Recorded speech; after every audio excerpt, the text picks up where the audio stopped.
Hello, everyone. I believe everyone has joined and we are all ready to begin. My name is Luke Schaubander. I'm an instructional designer at EdPlus at Arizona State University. Today, we're here with our success advisors, Dr. Louis Yako and Neda Nunu, presenting strategies to navigate the job interview process, which can be a really cumbersome and difficult process to navigate unless we think ahead to and we understand what the process is. And so we're over here at the Young Thinkers program. We're incredibly excited to present our webinar today. This webinar is given as part of the Young Thinkers program, which is a partnership between Abdullah Al-Ghurair Foundation for Education and Arizona State University.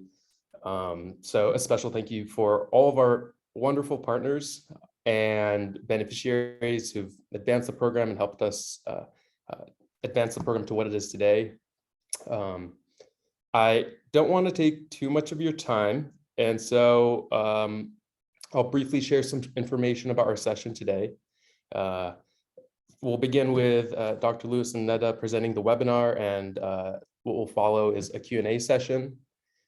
Throughout the webinar, we encourage you to add all of your questions, send us questions that you may have that pertain to the interview process, and at the end of the session, we'll loop back and answer some of the questions that we've received. So without further ado, we're excited to present the webinar, and I'll turn it over to Dr. Louis and Neda for a brief introduction before beginning. Well, hello, everybody. It's so nice to be with you. I'm very happy to see you today. I think some of you have seen us before in previous webinars, so it's absolutely a pleasure for us to be with you. My name is Louis Yako, and I am the success advisor for the Young Thinkers program. I've been working with the program since the beginning in 2017, and when it got launched later, a year after, and up to this date. And my background is basically in humanities and the social sciences. I am anthropologist by training, specialized in the Middle East and North African region. And my focus is on education, refugees, exile, and other related topics that are of great interest to me, especially with education. So I'm very happy to be here with you today with my colleague Neda Nunu. We will be talking about successful or very critical tips for a successful interview. Before we begin, I will let my colleague introduce herself, and then we are ready to start. Hi, everyone. Good evening. I hope you are joining us today on a good day and you're in a good mood to learn. As you know, I'm Neda Al Nunu. I'm the female success advisors for the Young Thinkers program.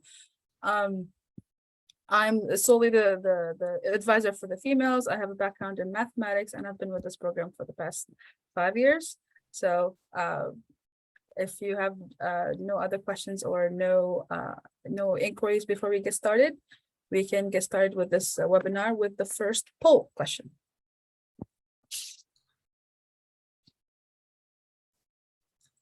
So before you look at this poll question, I just want to say a quick thing, some just homework stuff.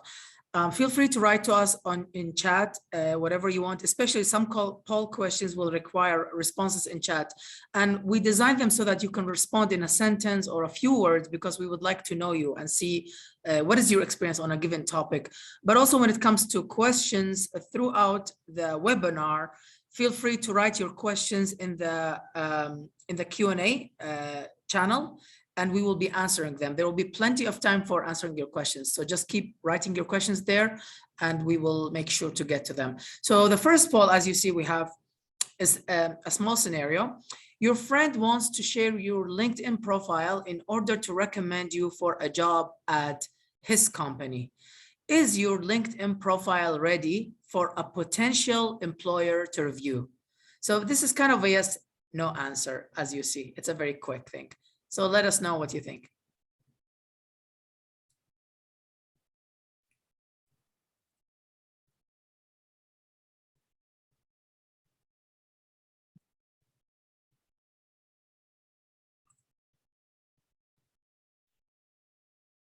And just to be clear, please share your responses in chat. The Q&A is reserved for questions.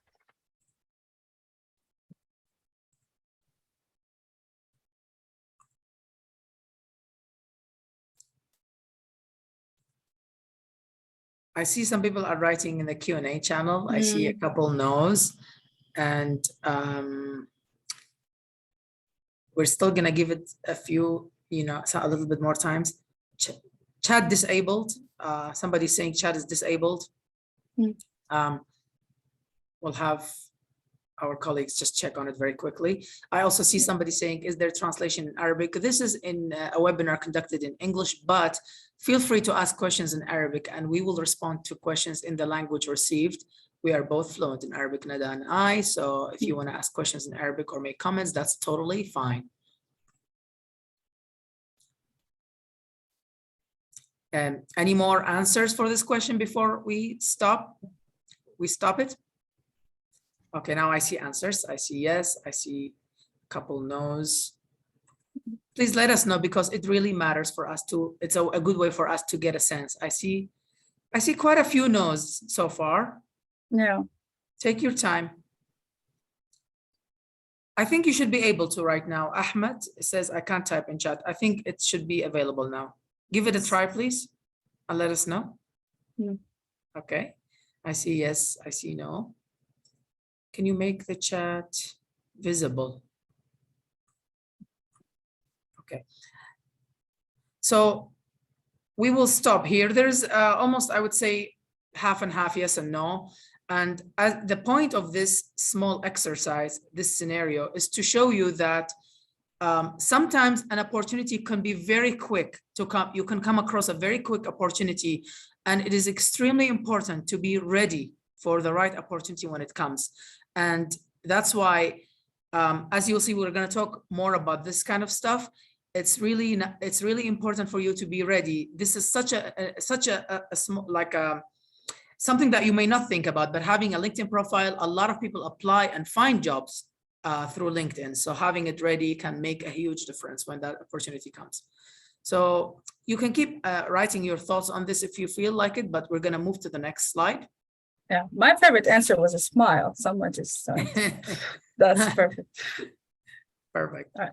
So we will begin with the very first tip. The most important tip would be to communicate thoughtfully. As you see, what we have here, it says your interview starts the very first communication you have with the employer. So your very first time you communicate with the employer, even if you send a short email, 2 lines, inquiring about whether the position is still available, whether you can apply through this link or that, that's your entrance to the employer. And you have to act professionally from the very beginning. You have to be very thoughtful about communication. But of course, communication goes beyond that. It begins from there, from receiving a note that you might be invited for an interview, whether it's a remote interview, an in-person interview, how you respond, you provide availability. You ask follow-up questions. You say, I'm available in this or that day and that time. Be very precise, be very specific.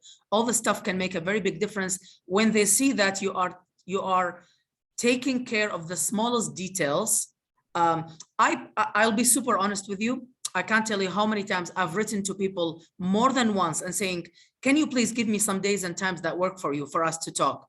This is not even an interview, but it takes me sometimes 3 times to actually get that from people. Of course, in some cases, it's okay. People could be busy or distracted, but when it comes to an interview, that doesn't leave a very good impression when people see that you're not even looking carefully at the details. And so you will continue communicating with them during the interview when you have the interview itself. And so that also means, how do you communicate when it comes to answering questions, your body language, and all the way when you finish interview. There's there's always, it's almost like the unwritten rule of saying thank you to the interviewer, sending a thank you note saying that you really enjoyed meeting them. If you know the emails and the names of the people who interviewed you, that's a great thing to do. If you don't, you can always reach out to the, let's say like the HR person who invited you or arranged the interview, to thank them for their efforts for putting everything together, but also to relay your thanks and gratitude for the interview. You say it was a pleasure to meet you and so on. So it's really important to think about all these details. It's not just the thank you, it's how you communicate, how you answer questions precisely, how you have, for example, bring together your experience, your personality. Personality doesn't always mean being personal with the interviewer as much as it means what personal aspects in you, what personal attributes in you that you can express, articulate whenever you're communicating in writing or an interview that can blend very nicely with the work and show that you are the best possible candidate to have this job, not only because of your skills, but also because of the personality that you bring to the table. So that's what we mean when we talk about communicate thoughtfully. I'm not going to dwell a lot on this, but I welcome any questions as we keep talking about the other important tips that we have. Moving to number 2. Oh, sorry, now we have another poll. Actually, we're gonna want you to give us some of your thoughts about.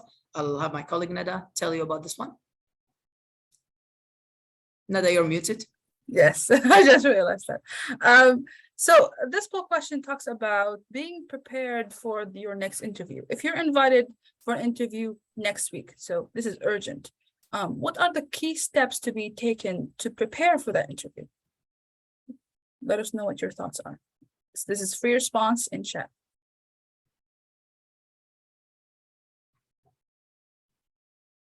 Nice.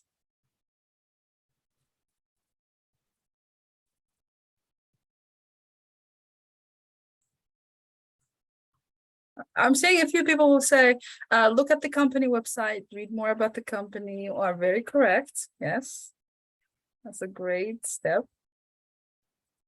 Research the potential roles, right? معرفة كاملة بالوظيفة والمعلومات.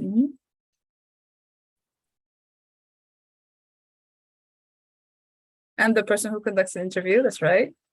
Very good. Practice, know my resume well, that's right.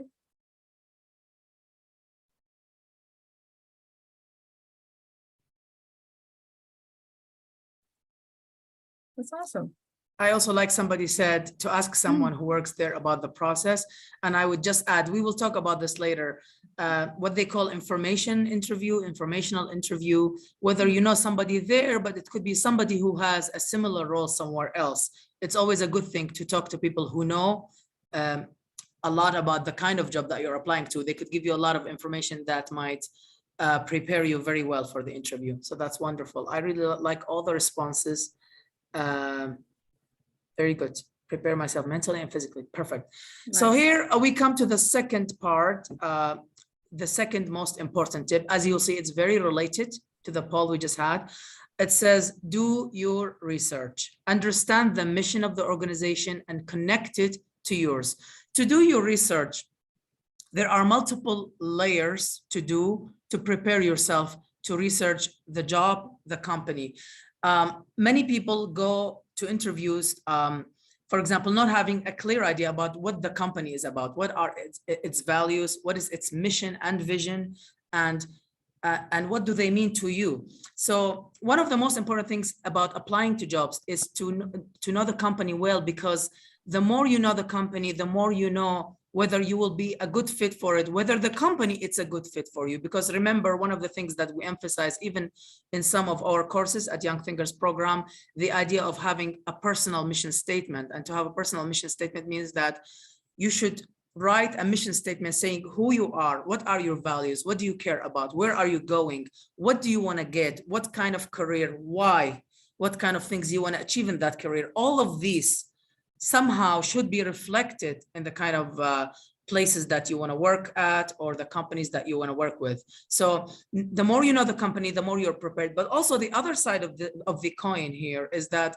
the more you know the company, the more you will be able to connect what you have to offer, your expertise, your skills, whether hard skills or transferable skills, to connect them with the job and the company. Because if you know the values of the company, you might find ways to create a bridge to create a harmony between what you like and how they like things also. So knowing that can really make you stand out in the interview. Doing research is important, but then the other part of doing research also includes to learn more about the job itself in the company. There are many websites that can even tell you nowadays what is the average salary in a certain country. For example, Glassdoor in the US and in Europe, it's used widely as a website. You can learn a lot about the salaries, the CEO, what people have written. Sometimes people in different roles can give you idea. Of course, that's not set in stone. It doesn't mean everything there is 100% objective and real, but it's one source that you can research to learn more. You can learn about the post, what kind of things people do, what kind of salaries they get, and so on. So all this research will help you to be prepared to be able to answer questions, including logistical questions, including questions related to what are your salary expectations, when can you start, and so on. So I can't emphasize enough the importance of doing your research and going very well prepared. And again, we welcome any questions or any thoughts or even any challenges you might see in this area as we keep talking about this. Moving to the next poll, I see. We have a lot of polls because what we're trying to do is trying to make this a two-way street where we share tips with you, but also learn from your experience. What is your experience so far?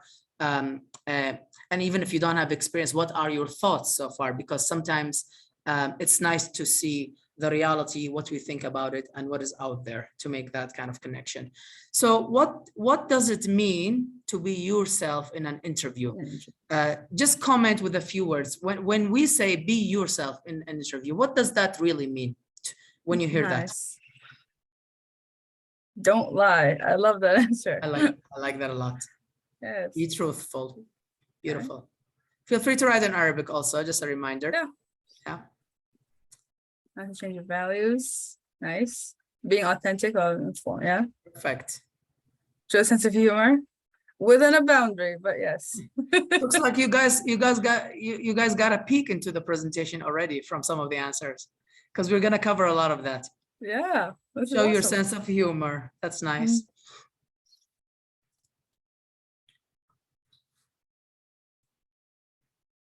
Any other thoughts? I'm trying to see if there's anything Q&A. Okay, nothing here. Be myself. Right.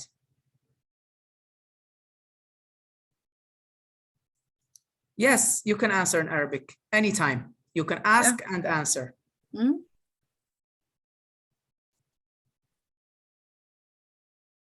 I know it takes a little bit of time to type, so we're trying to just give you the time that you need. Ask them questions. That's good. That's kind of its own thing, but it can definitely be related to being yourself in that asking the questions that really matter to you. Because some people go asking typical questions they get from articles and from career websites. And so they don't come across as authentic. And even their questions come across as repetitive or, to be honest, very boring. Instead, you can ask very specific, tailored questions that show them that you've taken the time to think about the whole thing. Don't talk about things you are not good at, not to be fake or pretend some talent that you do not have. Yeah, that's great. I love all of this. Really nice answers. Right. Don't say something you don't do. Yep. That also goes under don't lie, right? Or don't exaggerate. Don't amplify your things. That's great. We can skip the next few slides. We don't need to finish this. Somebody is actually also asking a question about sense of humor. We'll get back to that. So keep that in the parking lot. Park the car. We're gonna return to the parking lot at some point, we promise. Tell them something that I really experienced. Perfect. Wonderful. Nice. So now moving to the next slide, you can keep writing, but we will try to address some of this in the next slide that my colleague Nada will talk about. Yeah, so the third point we want to talk about today is demonstrate your professionalism, right? And this can be a double-edged sword. You don't want to be too stiff, but you want to maintain a professional image whenever you go to that interview. So you need to be on time, you need to dress appropriately, you need to follow up with questions and notes to your employer. So that initial communication we talked about and the follow-up after the interview, that applies to you being professional. So while you send those notes, you still need to mind your language and be professional.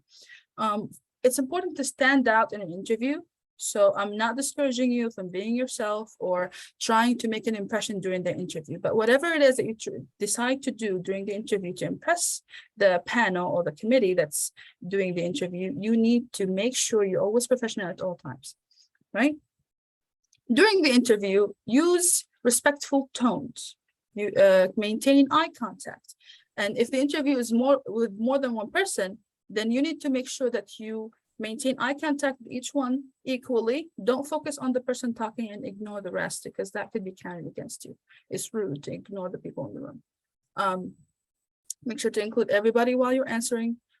Make sure that the words you choose are professional and polite, that your tone of voice is calm and it's not too loud, you're not screaming, you're not talking too fast. Maintaining a demeanor of confidence and relaxed vibes is very important during the interview.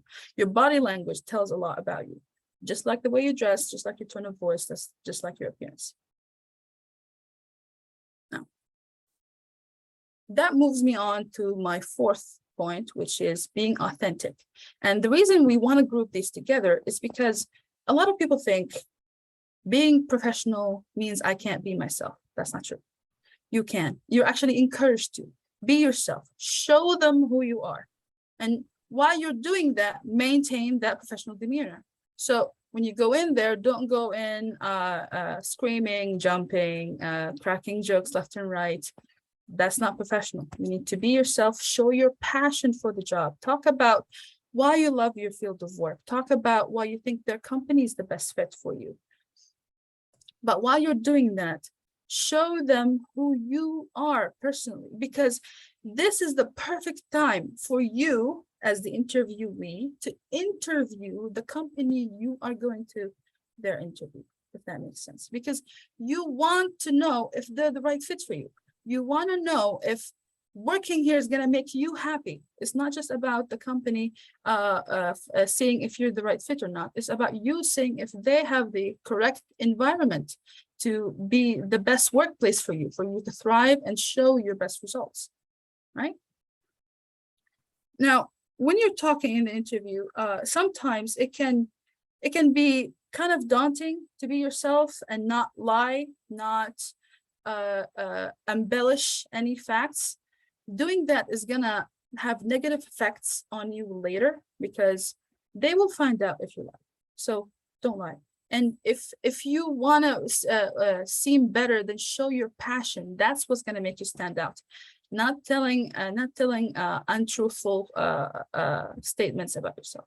Right? Now, also, being professional during the interview is not mutually exclusive with being authentic. And I can't stress this point enough. It's because people either go to the interview super stiff and they can't show the interview panel why they're the correct person for this interview. And at the same time, they can't show who they are. So they end up sitting there answering the question in the shortest form possible and not giving each question its justice. And at the same time, they didn't seem confident, they didn't seem professional, and they didn't show them who the interview is. All right. So now on to our next poll question.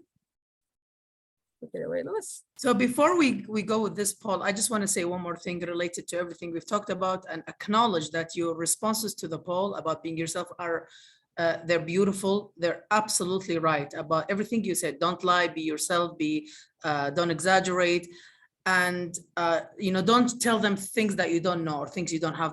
But here's one little secret that many people, I think, don't know about, especially people who are just entering the work market, which is this.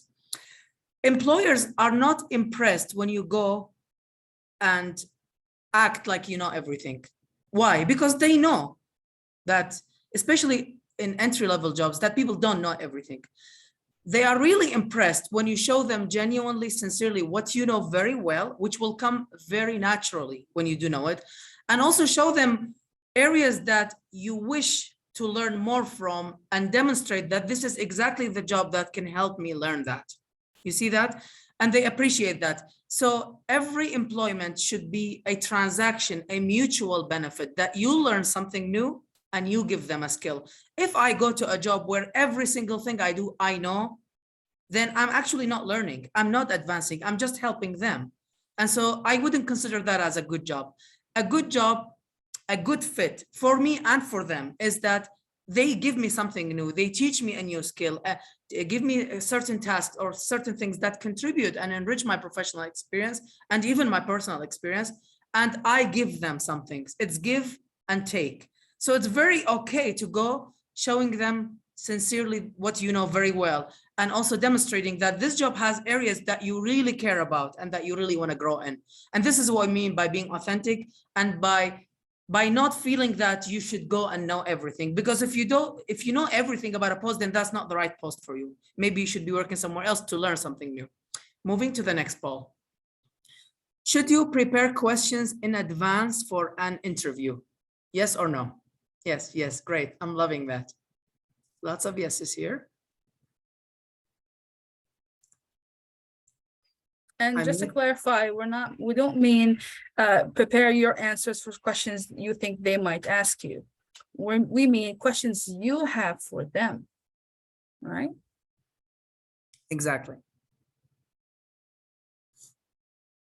Yes, I see a lot of yeses. We'll give it another moment to see if people have other answers. Yeah. Perfect. Yeah, definitely. We should prepare for questions for an interview. And that paves the way for the next slide. Be ready to ask questions. What you ask, the kind of questions that you ask in an interview can really influence the outcome of the interview. I cannot emphasize this enough. And many people, I've seen many examples of people who go not having questions at all to ask, because as you know, most interviews end with, do you have any questions for us? So here's what happens. Some of the common mistakes that people make, they go not having any questions. They go having questions only from, career websites, very typical classic questions that may or may not be related or useful to the interview itself. Or they go asking sometimes questions that I wouldn't consider the best in the sense that they could be simply logistical, which is okay, but it shouldn't be the only kind of questions you ask, because most interviewers, most HR departments, one way or another, they will end up giving you some idea about what to expect next, what is the time frame. So that's not to say you can't ask that kind of questions. It's a good thing. But what we mean by being ready for questions is to ask sometimes questions that are more focused on the content of the job. What do you do there? What kind of work is being done? How you will be doing that work? When you ask more specific questions about the job itself, the duties, the tasks, the contributions that you may be wanting to make or able to make, that shows them that you are already getting deeper into the role and that you really care enough to come, in a sense, hit the ground running and be ready and begin to work and make contributions. So it's really important to be very, careful about this point. Have your questions, be very thoughtful about them, and make sure also, so you could ask questions about your contributions, what you can do, but also some of the questions that I find very useful, and you have to be a bit careful in wording it, but you can ask about what kind of challenges are there in this area that they're working on, so that you can be more prepared, or so that you can see what you can be, how you can be ready for that area, for tackling that area. You can also ask, in what ways do they see that you can contribute in a very specific part of the role? And you can give some details to show that you've read the role carefully and that you're thinking already about it. So this is what we mean by be ready to ask questions. I won't say more about this, but if you have any questions, I'm trying to keep it short and sweet and to give also a chance for answering questions, but I'm happy to get more comments and questions from you. And that brings us to the next thing, which is questions and answers. As we promised, we tried to make the biggest chunk, at least half of it, to questions so that you can also engage with us. So if you have any thoughts, any concerns, any questions, continue to write as we go through them and answer these questions. Yeah, somebody writes, it's a two-way process for sure. It's definitely a two-way process. As my colleague Nada mentioned earlier, that in your head, you can also be interviewing them, if that makes sense. So go into your questions. I see the first one is showing a sense of humor in an interview a good thing or a bad thing? What do you think, Nada? It can be both. Yeah. So you need to use caution when you show humor in an interview, but do it in a professional way. So for example, when you enter the room, you say hi, you crack an ice-breaking joke. It brings the atmosphere of the room to a light and fun environment. That's great. But every time they ask you a serious question, you need to give them a serious answer and be in a serious demeanor. Don't appear like you're a jokester. Don't appear like a person who doesn't take everything seriously, because that can be counted against you. So I'm not saying for you to be stiff, but always be professional and try to be yourself in the process. I know that sounds difficult to do, but it's the only way for you to succeed in that interview and know that if they choose you, that they want to hire you, not the on paper you. If that makes sense. And I think to add to that, the timing of the humor matters. If you feel like they are being very serious, that kind of gives you a sense that it's not a moment of humor. But sometimes you can feel when it's a light moment, when they're starting to smile, that means like, you know, you can have a moment of humor also, taking into consideration always that people have different humors, and sometimes it's different even culturally. What's funny in one area may not be so funny in another. So try to be thoughtful about the humor, be witty, but also obviously not offensive in any way, because sometimes humor can be insulting. It can be covered, an insult covered in humor, and that's not a nice thing. Definitely not in an interview or anywhere for that matter. So yeah, great. Make sure the joke isn't at anybody's expense. Yeah, exactly. So somebody asked a question. Anu says, what can you do if you are not as experienced as their other candidates? Is there any way to compensate for that with your skill set? So it looks like my response to your question is that there's a bit of, you know, the first part of your question says, if you're not as experienced, and I imagine you mean experienced in terms of skills, and therefore how can you compensate that with your skill set? I'm not sure if that's what you mean, because if you're lacking some skills, then you'll compensate by other ways, right? It's not just the skills really matter, but there are, for example, the soft skills, also known as transferable skills, that somebody could be very skilled in a certain area, but they might not be as good as you are in communication or in public speaking, or having the right attitude about the job, the particular job itself. There are many ways to compensate in personality, but I will be super honest, because I also do not want to condone the fact that sometimes we may not have the right skills. We never know what other candidates have, and that's fair enough. Sometimes they might be more skilled with us, and it's you know, sometimes employers really do care about the hard skills. There are certain jobs where the hard skill really matters. If you're going to an interview where you're going to work in a lab, it's biology. I mean, it will really matter to them what you know and how you know it and how can you do it. So there's no way around that. But there are other kinds of interviews where, you know, the difference is not very big. You're close in your experience and your skills to others, and you can compensate by having other skills that will make you stand out. And that's why we talked a lot, if you noticed, about paying attention to authenticity, being yourself, about being professional, about the way you communicate. All of these are skills. They are really important skills, and you'll be surprised how many people either don't have them at all, or they just don't practice enough to use them well, right? And so when you demonstrate that can already sort of bring you up and help you. So it's a balance between the two, but the answer is you can definitely compensate. But of course, we will never know what other candidates have.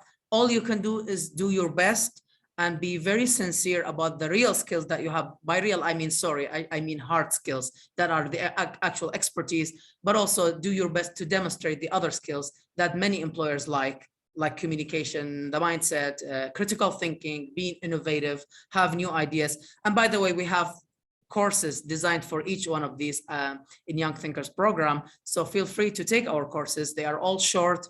You can take them at your own pace, and you can learn a lot of tips and techniques about how to apply and master some of these skills. So I hope that answers the question. I don't know if my colleague Nada has anything to add to this. No, you covered it all. Okay, great. Moving to the next question, how to manage anxiety and nervousness before and during interviews. I think Nada might be a great person to answer this because you've talked about this in some cases, and you've even responded to some of such inquiries before. Yeah. Anxiety is a normal thing. Don't think you have to get rid of it, right? You just need to address it. So when you get nervous, you need to first think or examine yourself inwardly. Try to see why you're nervous. What's the source of the anxiety? Because that's where the solution lies. If you know why you're anxious, you can help fix that problem. So the first thing you need to do is think, why am I nervous? So if the nervous is because of that interview, it's like, okay, why am I nervous about the interview? Is it because I'm not ready? Then prepare. Is it because I'm afraid they might ask me a question I don't know the answer to? Then research. Is it because you're scared that you might be too nervous there to talk? Then conduct mock interviews. So the short answer to this question would be prepare, prepare, prepare.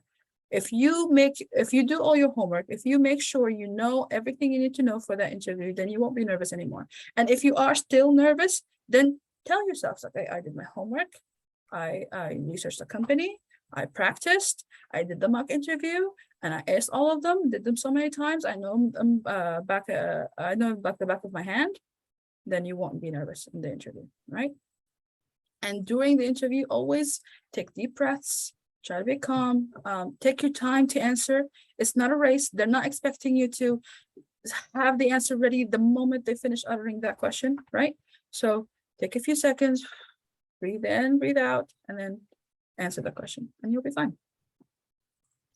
Great, thank you, Nada. And the next question is actually a really good one because we had thought about talking about it at some point, so it's a perfect timing. What are the main question types in the interview? So first of all, the types vary. Some of them could be technical questions. Some of them could be just very related to the core of the job itself and to the core of your expertise, right? So there's those questions. But then there are also some of other questions that, the questions that you all have heard about, I'm sure. And some people are get very worried about these questions, like, tell me about yourself, because they're very broad. It's very hard to actually say what to say about myself. I mean, I'm a million things, right?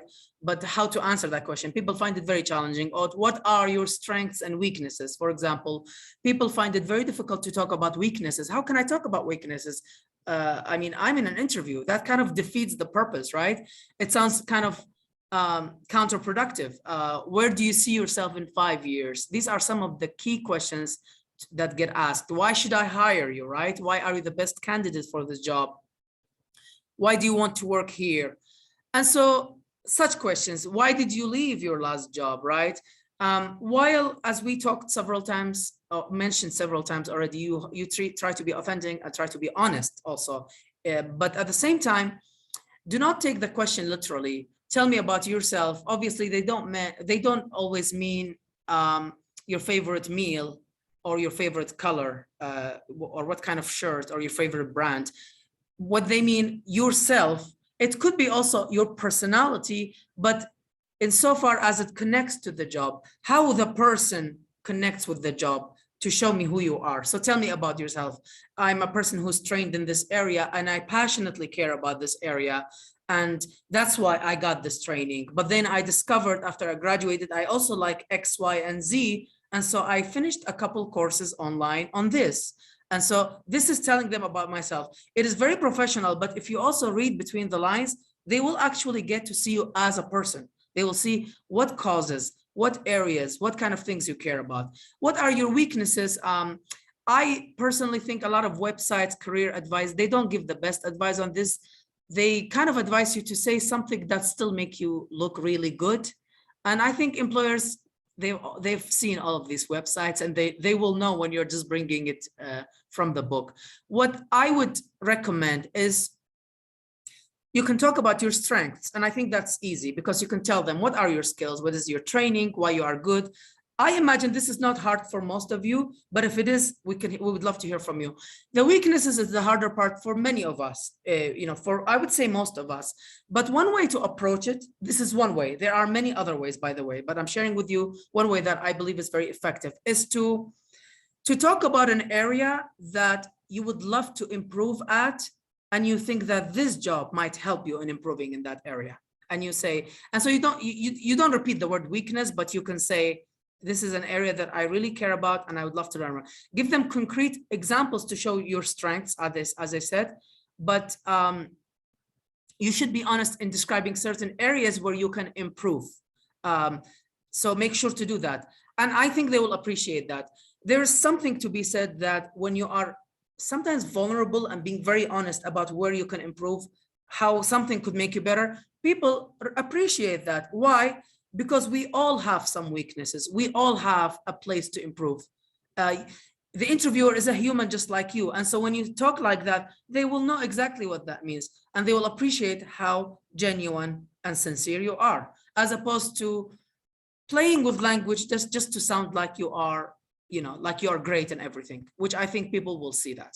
So I hope that helps. But these are the kind of questions that come, and I think we should be ready for them. Is asking about salaries a good idea? It depends on the stage of the interview. So there's no one answer for this. Sometimes the moment you're applying for the job, you go online and you start filling out the application on the HR, they force you to actually put a number. Sometimes they force you to put one number. Sometimes they require you with a red asterisk to put a range. And sometimes they don't. Sometimes they allow you to write a word. And for me, I usually write negotiable when I'm allowed to put a word, because really what that means, I would want to get to the final stage and feel that I really like the job and the interviewers and the company. We agree both. And then I want to know the entire package. What are the benefits? How much time off I have? What kind of colleagues I have? What kind of exciting project? All of this is a package.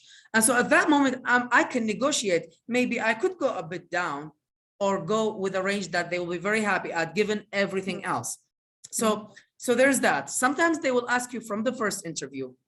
And I think if you're asked very early on, let's say the first interview, even though they give you a sense, or almost they certainly tell you that we have another interview, we interview twice or something, you will have a second interview. What I would do at that moment, it's better to give a range, to leave the door a bit open, because sometimes, remember, if you give a number, you're closing a door. You're saying, like, from their perspective, this is it. But if you give a range, and it should be a reasonable range, that's why we talk about doing research is very important, right? If you give them a range, then they will see that you have space. And then if they like you and demonstrate in every way you're the right candidate, then you can go ahead and negotiate. And you can always ask for the highest possible number within the range. And sometimes they'll ask you at the very end. So it really depends on when they're asking you. The last thing, not to make it too complicated for you all, is do not say it if you're not asked, and wait until it comes up. And if it doesn't come up, also don't worry, because at the end of the day, there will be an offer with a number. That could also happen. And then you can negotiate at that moment. They'll offer you something and you say, I would love this, but this is what I would like. Is there any chance? Is there any space for negotiation? So you have all these options. I hope this helps answering the question. And just a little addition to what he said, he mentioned research, and what he meant by that is, like, you need to look at similar positions for the one you apply to, look at the range of salaries within companies, whether private sector or public sector, and look at the range of salaries with companies within your city, because where you live could affect that pricing. And when it's time to negotiate that salary, when you look at the benefits package, but the salary is less than what you expected it to be, but the benefits are super good, it actually saves you money. So all of that can be taken into account before you make your decision. All right. And before I have my colleague Neda answer the next question, I just want to say a reminder for everybody in chat. If for some reason we don't get to all your questions today, we'll do our best. Or if you have any questions after you think about later, please do contact us at our advising email, and we will do our best to get back to you as soon as we can. It's advising@youngthinker.org. I wrote the email, and this is your way to stay in touch with us if you want. Or you can do it via the platform. Yeah. You can contact us on the platform as well. All right. Let's see. Is mixing between Arabic and English during the interview make me look unprofessional? It depends. What's the language of the interview? Right? So if the interview is in Arabic and you need to speak in Arabic the entire time, but there's a certain concept or a certain word that you feel more comfortable or feel like it would deliver the meaning better in English, then you can. Just don't keep going back and forth, because that might actually make you look unprofessional or make you look like you don't have the linguistic skills needed. They might think your Arabic is weak or that your English is weak if you keep switching back and forth. All right. Great. I saw a question about your weaknesses, and we already answered that. So I hope we answered that already. And if you have follow-up questions, that's fine. I saw another question in chat. They're asking, sorry, let me just read the question. Is age important to be mentioned in CV? Nowadays, in most cases, you are very limited on the kind of personal information that you include in your CV. I know in some countries, particularly in the region, in the Middle East, people still put a photograph and sometimes even mention nationality, religion, and age, and so on. But that, I warn against that at this point, because that has changed a lot. It used to be done more in the old days. And in most cases, companies do not want you to do that. Just have your name, your email, phone number, these three things. Even address is no longer required, except in HR applications sometimes, because HR applications, which you fill before you get interviewed, they want to have all these demographics, and that's totally fine. You can fill them out. But in the CV itself, I do not recommend that you mention your age, nationality, religion, because companies are very careful about not coming across intentionally or unintentionally that they may potentially discriminate against a person just because of their age, their religion, their nationality. So ideally, a fair way of assessing anybody should be because of their skills, because of what they bring to the table in terms of hard skills, transferable skills, their experience, their education, not because of their age. And as you know, sadly, we can't pretend otherwise. There are many people out there who do discriminate because of age and nationality and religion as well. And so I recommend not having it. Show them who you are through your skills, through your education, and so on. So a very good question, actually, really good question, because I continue to see that. And by the way, I forgot to mention something really important, which we have a course on interviewing. We will be saying something a bit more before we close the session today, but just something to be to remind you of. Going to the next question. I see a question in chat that we can address. It says here, كيف تحافظ الشركة على حماس موظفيها؟ Okay. هل الشركة لما توظف الناس يعني انت بتوظفوهم لسبب، يعني في مهمة لازم يأدوها، والشركة إلها مهمة بدها تعملها، يعني تعمل انطباع على المجتمع والوطن اللي انت بتشتغلوا فيه. فلهذا السبب أفضل طريقة تحمسوا فيها الموظفين إن تحسسوهم إنه في نتيجة ناتجة عن شغلهم، في مكافأة، في جوائز، في علاوات، في تقدم وظيفي، إنه بينفع يترقى أو بينفع يتحسن وضعه إذا اشتغل أحسن. إنه هيك بيصير بده يعطيكوا 120% بدل 100%، بيصير يحب شغله، بحس إنه هو مقدر في الشركة. هذه أفضل طريقة تعملوها فيها. وإشي تاني، تورجوهم نتائج شغلهم. على سبيل المثال، إذا يعني مثلا هو مدرس، لما يشوف طلابه بينجحوا، لما يشوف نتيجة الوطن صارت أحسن والعمالة أفضل والأجيال الجاية أفضل، هذا هو بيحس من الكفاءة، إنه أنا عملت هذا، أنا سويت هذا، أنا نجحت وكان لي أثر على وطني وعلى بلدي. فإذا بنفع بشكل ملموس توجههم نتيجة عملهم، هذا كمان بيعطيهم حماس أكثر إنهم يضلوا يعملوا دورهم على أكمل وجه. نعم. Great. Next question. I see a really good question. عشان في أسئلة كتير في الشات. There's so many questions in chat. This one's about salary. We kind of answered that one already. We have one in the Q&A that I think is very important. Nada, is self-confidence important? And how do we develop it and balance it with humility? Ooh, that's good. Okay. So being confident is important. So the answer to that part is yes. Okay. You need to be confident. You need to show them who you are and be unapologetic about it. You're you. So give them who you are in that interview. But you do need to employ humility. So don't be boastful. Don't try to be, I'm the best, I'm number one. No.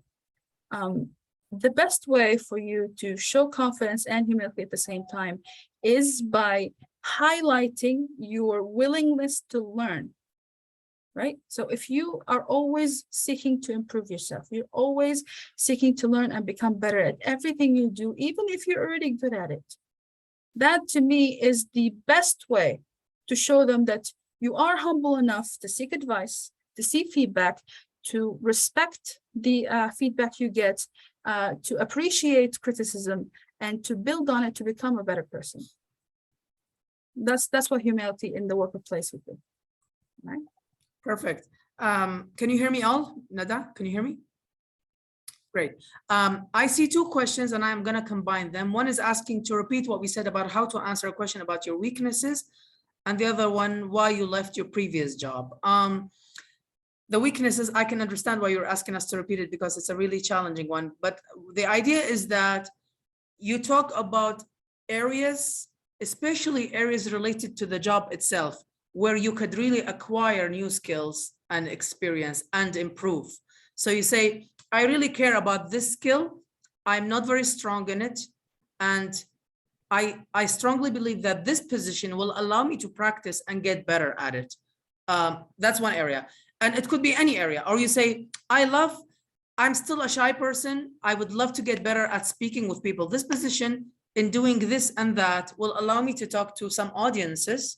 And I think that can really help me improve. So this is a really good way of answering it sincerely, being honest, but also showing them that the job that you will get, it will teach you something, which they will appreciate at the same time. How to answer about why you left the previous job? Well, there's no one way to answer it. It depends on the actual answer. I mean, I can tell you how I've answered it in filling applications in the past. Sometimes it's a consultancy that ends. Sometimes it's because I have a project that's funded for a certain number of years, then it ends. So you can say that. You can say like the reason. Sometimes you can say if you were not fired from the job. I don't say this lightly. I know it's a hard thing. Sometimes it happens to anybody, and it's a terrible thing. If you left because you didn't feel you were advancing or the job was helping you grow further and so on, if that is the reason, you can simply say, I left it because I was looking for other opportunities where I can improve in this and that and advance. Or I see advancement more in this area, so I decided to shift a little bit or to switch gears and change a bit direction. So these are all possible answers. There is no one answer.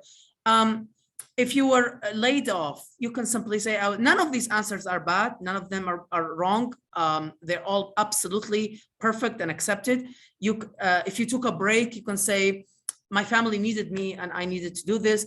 If you just took a break for a year to rest because you were burned out, which happens all the time, you can say, I needed to rest and train myself in certain skills that I felt I needed some time to do it. And you can demonstrate that you learned something while you were taking that break. That's a really good thing to also do. And coming to the hardest one, if you were fired, you can simply say that I was let go because of something. And that will be a hard one. I hope that you don't have to deal with it, but I advise to always be honest. And again, people have all kinds of situations at work. And sometimes just because a person gets fired, that doesn't mean they were wrong. Sometimes some companies are terrible. They fire people without due processes. So there are a lot of reasons why people get fired. Sometimes people do mistakes, right? Again, it's a complex thing. If they ask further, you can explain further your viewpoint about why you think you haven't. Either way, be honest and be as transparent as possible.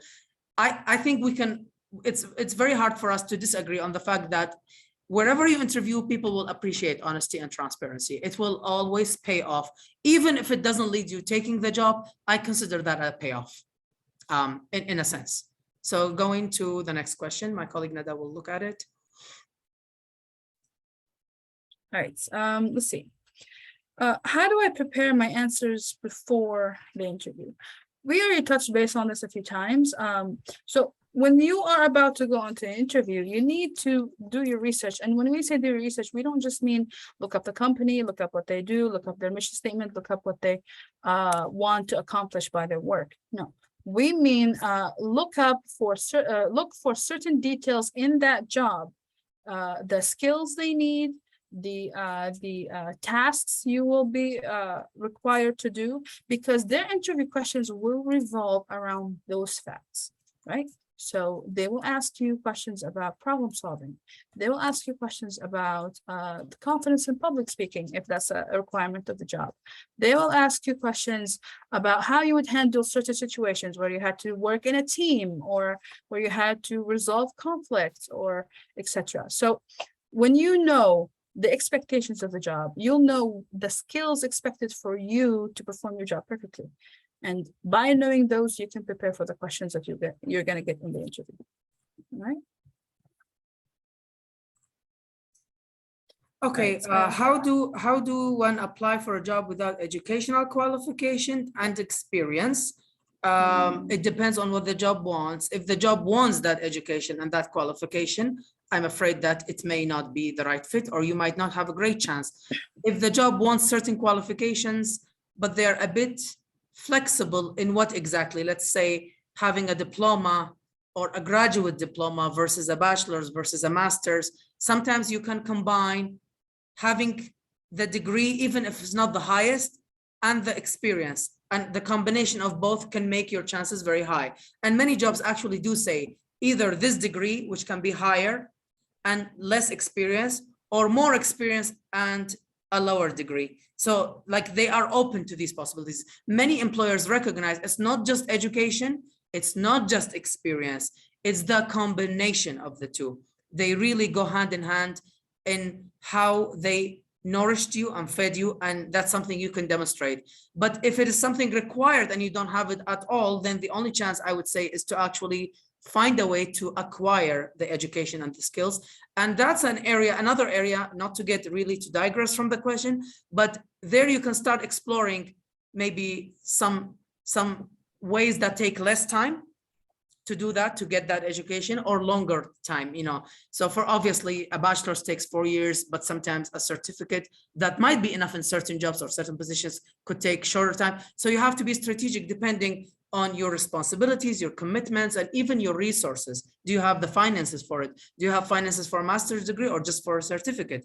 All of this planning should happen, and then you should act accordingly, if that makes sense. I hope that answers the question, but let us know, Yahya, if you have any follow-up on this.